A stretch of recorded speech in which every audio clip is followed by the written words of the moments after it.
Il y a quelques années, en 2015 d'ailleurs précisément, j'avais publié un livre qui s'intitulait L'Insulaire, les 9 vies de Napoléon.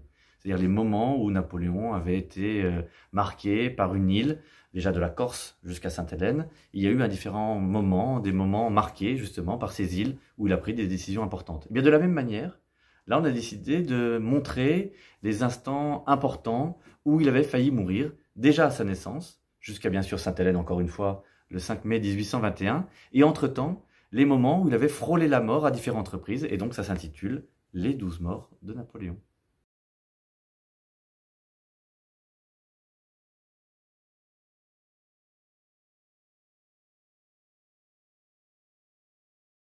En réalité, on a deux images de Napoléon, celle qui a été propagée, diffusée, à la fois déjà à son époque à lui, et ensuite par ce qu'on a appelé la légende dorée, c'est-à-dire véritablement l'homme invincible, celui qui a pu marquer de son empreinte les différentes batailles auxquelles il a participé, et puis aussi le chef de l'État, c'est-à-dire cet homme qui avait tout vu, tout compris, tout organisé.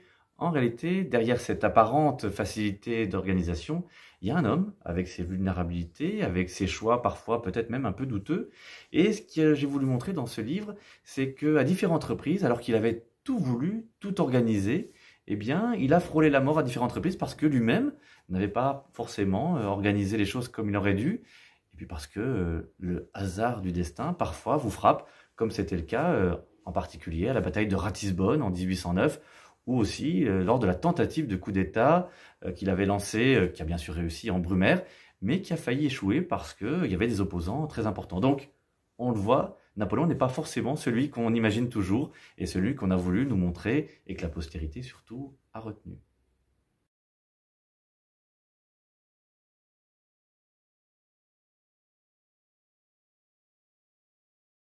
Le moment, me semble-t-il, le plus marquant de sa vie, qui est peut-être le moins connu d'ailleurs, c'est en 1814.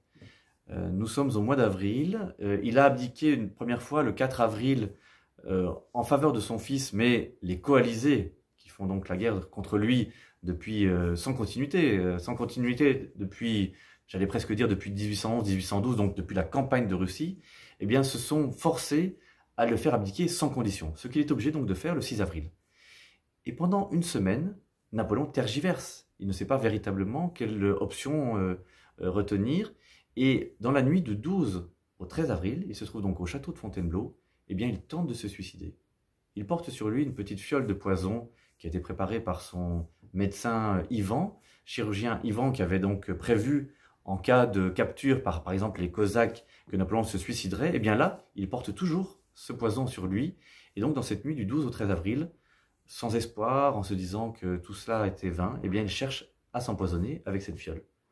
Heureusement ou malheureusement, ça dépend de quel point de vue on se place, eh bien ce poison a été éventé et il en est quitte pour un lavement d'estomac. Et on le sait, une semaine après, il fera ses adieux à sa garde pour partir pour son premier exil, l'île d'Elbe. Donc sans cet épisode, peut-être ne parlerait-on pas de Napoléon de la même manière, et surtout il n'y aurait pas eu ni Waterloo, ni surtout l'exil de Sainte-Hélène.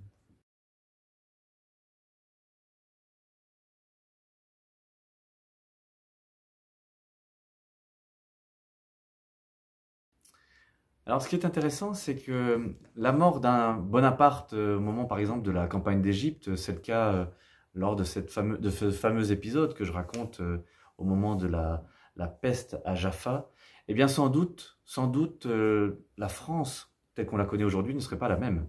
Parce qu'il faut bien s'imaginer qu'il n'était à l'époque, encore en 1799, lorsque cet épisode se produit, hein, il est à Jaffa, donc en direction de Saint-Jean d'Acre pour repousser les Britanniques qui tentent par tous les moyens de le renvoyer en Europe, eh bien, s'il n'avait pas été épargné par cette peste à Jaffa, sans doute un autre général aurait-il pris la suite, et peut-être cette France que nous connaissons aujourd'hui, avec ses 240 réformes, on vit encore d'ailleurs sous la France napoléonienne, hein, avec le Code civil, avec un grand nombre de créations, les lycées, le baccalauréat, les prud'hommes, le cadastre, et bien peut-être cette France serait-elle soit plus républicaine, soit peut-être plus monarchiste. Et sans doute cet épisode du moment de Jaffa, donc de cet épisode, a-t-il énormément compté dans ce que nous connaissons encore aujourd'hui.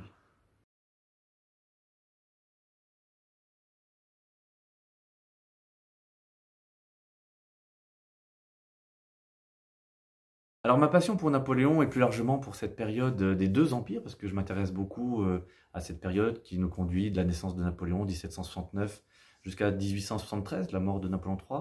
Elle est née, cette passion, dans les Vosges. Je suis originaire des Vosges, une ville thermale, Plombières-les-Bains, et maman s'occupait du musée local.